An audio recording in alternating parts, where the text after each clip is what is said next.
di setiap agama ada kepercayaan kembali ke masing-masing. Yang jelas pesugihan itu bisa dibilang nggak pernah ada.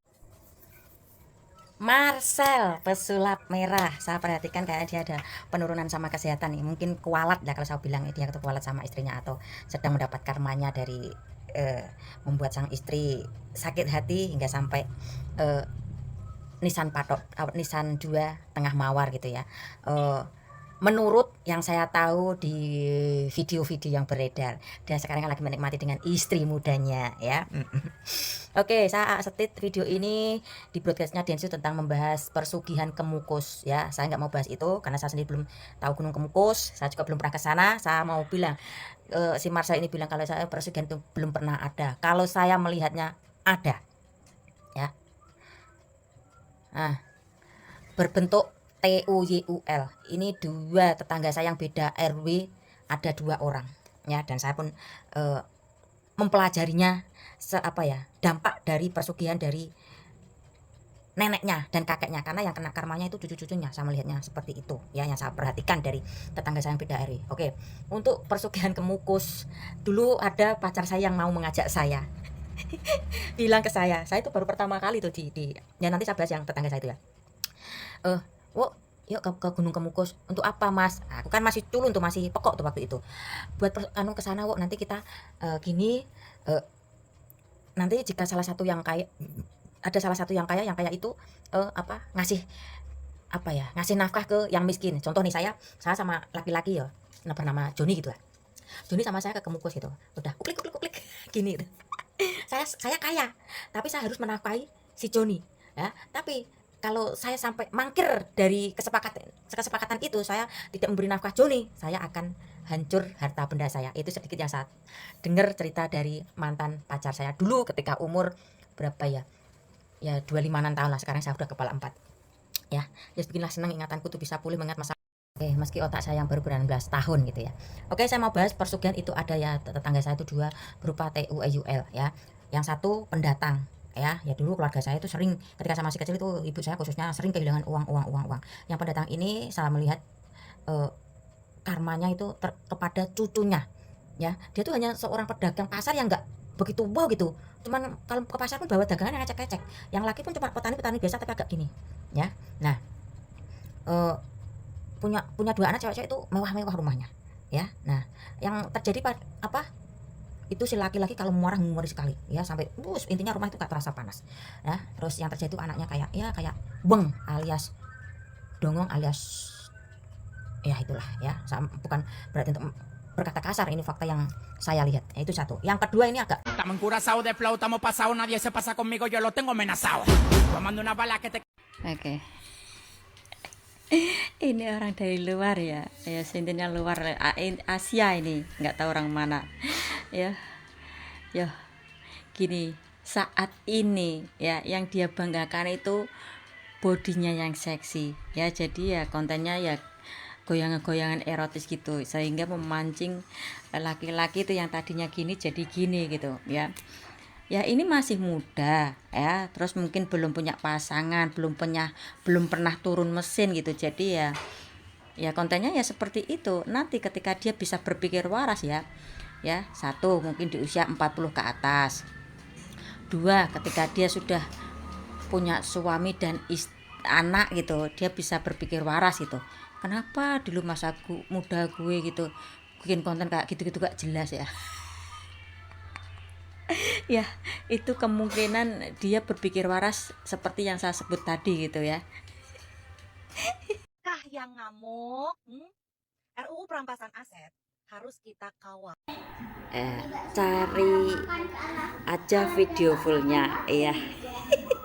Ini Bani 58 kemarin ya, yang katanya dikabarkan wajahnya mirip Dian Sastrowijoyo.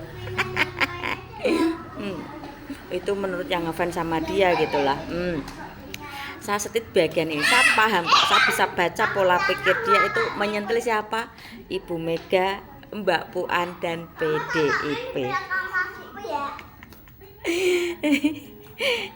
Ingat ya, di sini saya bukannya tidak mengkawal atau tidak mensetujui RUU perampasan aset. Saya setuju dan pro ya, tapi pemerintah sudah membuat undang-undang balasan untuk RUU perampasan aset yang dinamai Patriot Don, yang akan disampaikan oleh Bapak Mahfud MD. Lah kan bangsat.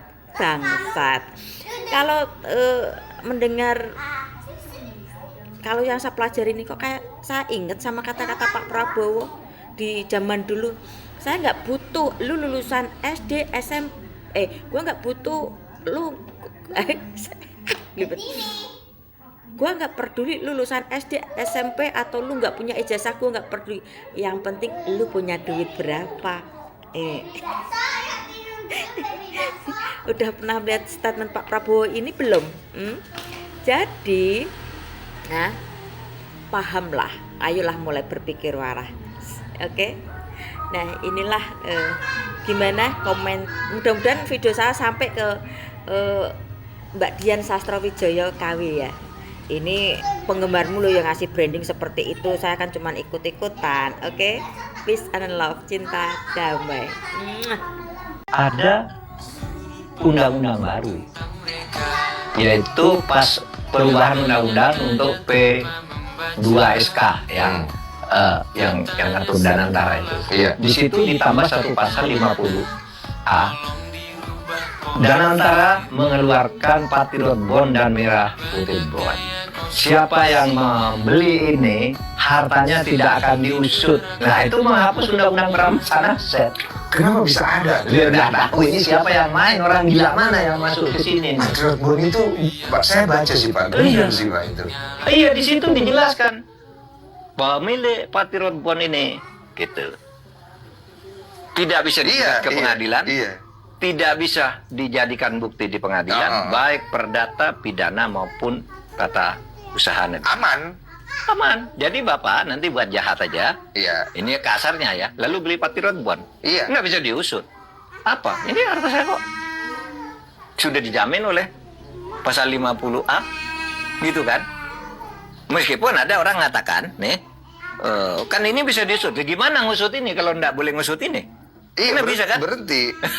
Gempar, skandal besar, 576 triliun rupiah terkuak. Purbaya bongkar kartu as, Ganjar, Puan, sampai Megawati terseret.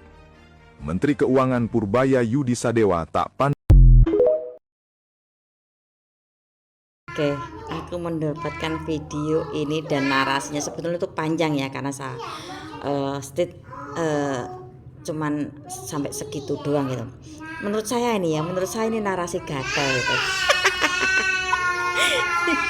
Oke. Mega korupsi 276 triliun. Ya udah gini aja. Ya. Menurut saya nih ya, Pak Purbaya itu belum ngerti masuk dunia politik, menurut saya barusan ya. Jadi itu pengetahuannya tentang perpolitikan tuh minim. Ini menurut saya ya. Terus oke. Ini kita masuk ke pola yang bikin narasi gitu. Kalau Pak Ganjar, Mbak Puan, terus Ibu Mega korupsi sebesar 276 gitu. Ya udah, kita anggap iya aja, kita anggap iya. Ya. Kita anggap iya. Terus PDI itu punya kapal Malahayati, terus ambulan Baguna gitu. Terus itu manfaatnya untuk siapa? Ya. Gunanya untuk siapa? Ketika ada bencana, mereka selalu hadir. Ya. Tidak harus mengandalkan dengan pemerintah. Ya. Terus nih ya, fakta di lapangan di sekitar saya. Yang membangun jalan-jalan ya, di sekitar saya ya, yang lain saya kurang paham ya. Dari partai PDI ya, DPR partai PDI ya. Dulu sebetulnya itu jalan itu banjir, terus mau dibangun, katanya mau dibangun sama partai P3 kalau nggak salah.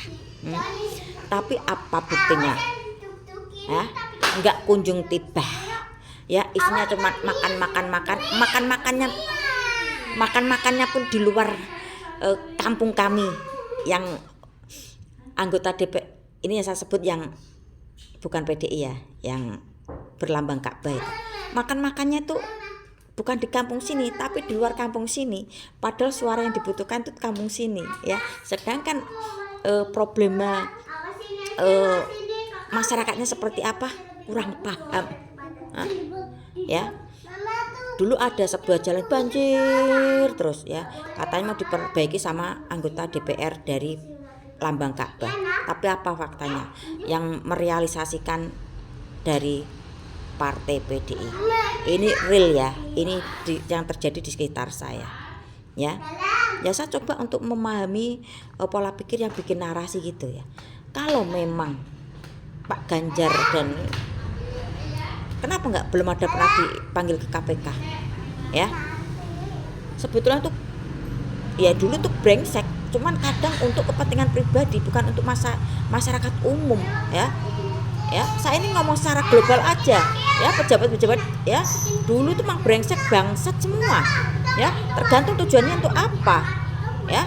Pak Prabowo sendiri gitu ya, ketika jadi Menhan ya, membeli pesawat Alusista ya, yang dulu pesawat harusnya dikasihkan Indonesia menolak, sama Pak Prabowo dibeli dengan harga tinggi ya.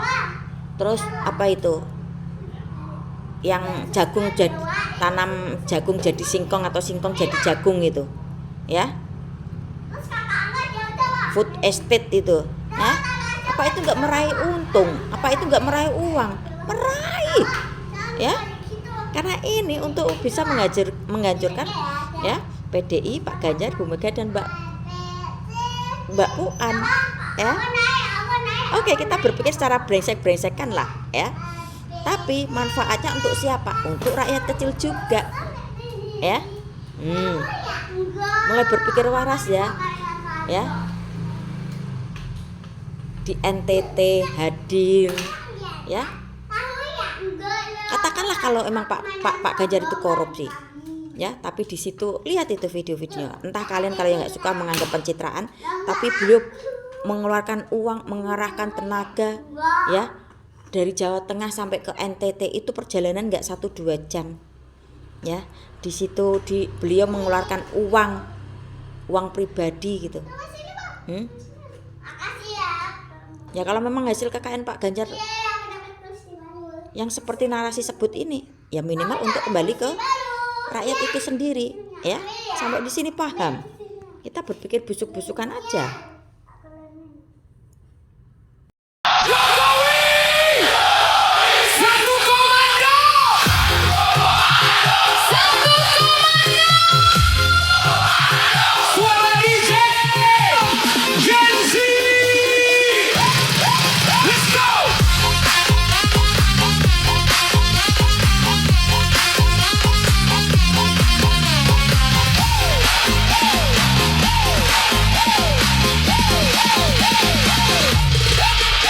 Kami Gen Z militan muda, berdiri tegak bersama Jokowi.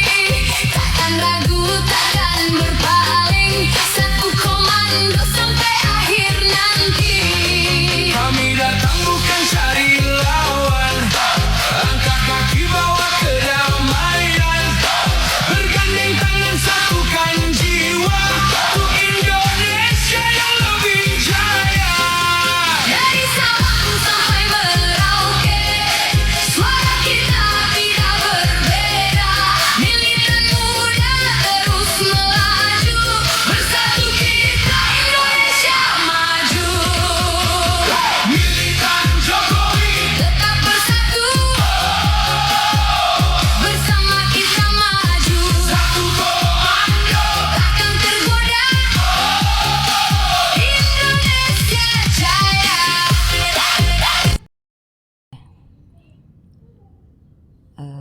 Dengan kemampuan ilmu saya buka ya. Saya mau perkenalkan diri saya dulu ya. Tepat 2019 ya, saya memilih Pak Jokowi. Di 2024 saya memilih Ganjar Mahfud ya. Nah ini saya ingin sedikit speak up khususnya untuk kader PDI maupun simpatisan PDI ataupun yang Pilpres kemarin mendukung Ganjar Mahfud ya. Saya mau buka gini lah. Kalau seandainya ini Pak Jokowi dicalonkan kembali, ya ingat Pak Ganjar pun pernah bilang Pak Jokowi itu mentor beliau, itu satu. Kedua, dengan ilmu yang saya punya, sebetulnya Ibu Mega itu masih intinya memberi restu untuk Pak Jokowi ya, meski ini tidak semua orang bisa melihat itu ya, karena saya melihat video-video dari dulu itu ya, sebetulnya Ibu Mega pun sebetulnya ingin istirahat ya, karena di usia segitu pengen main bersama cucunya, tapi ketika melihat negaranya masih seperti ini ya, beliau memberi restu Pak Jokowi dengan ya yang seperti yang kalian lihat itu, Pak Jokowi dipecat dari PDI. Sebetulnya beliau masih memberi restu ya untuk pendukungnya Gibran ya. Lu harus berpikir waras ya. Gibran bukan Pak Jokowi ya. Pak Gibran bukan Pak Jokowi ya, dan Pak Jokowi pun bukan Gibran, cuman anak kandung. Di situ kalian harus bedakan ya. Saya nggak menyalahkan kalian juga, karena kebanyakan kalian itu masih generasi Gen Y yang baru melek politik ya. Jadi ketika kalian melihat atau berpikir, wah ini Pak Gibran anaknya Pak Jokowi, pasti nanti akan meneruskan kinerja Pak Jokowi. Tentu tidak. Sekarang kalian sudah merasakan, betul apa betul ya. Harus bisa bedakan orang tua sama anak, terkadang dalam sistem kerja itu beda ya. Jangan kamu samakan. Saya nggak menyalahkan kalian 100%, karena kalian generasi Ganjar kebanyakan ya baru melek politik. Kalau saya mau ngomong gitu ya itu seperti yang kalian lihat, wah ini Pak Gibran naik Pak Jokowi pasti kinerjanya bagus bla bla. Belum, karena Pak Gibran sendiri belum ada pengalaman ya, dan beliau pun baru memimpin sebuah keluarga pun baru sebentar ya. Karena saya bilang apa, untuk menjadi pemimpin tingkat nasional benahi dulu kepemimpinan kalian di taraf keluarga kecil kalian. Oke ya mungkin ini saya ngomong seperti ini gitu, khususnya para pendukung Ganjar Mahfud atau simpatisan PDI ya, itu mungkin agak kurang gimana terhadap saya memahami itu, karena yang kalian lihat atau mungkin fakta-fakta yang sudah terlihat menurut pemikiran kalian seperti itu ya. Saya nggak mempermasalahkan itu, saya juga nggak menyalahkan itu ya. Intinya ya, ketika dulu Pak Jokowi jadi presiden ya nggak terlalu barbar seperti presidennya Pak Prabowo sih menurut saya ya. Mungkin ini video kelamaan, saya akhiri dulu.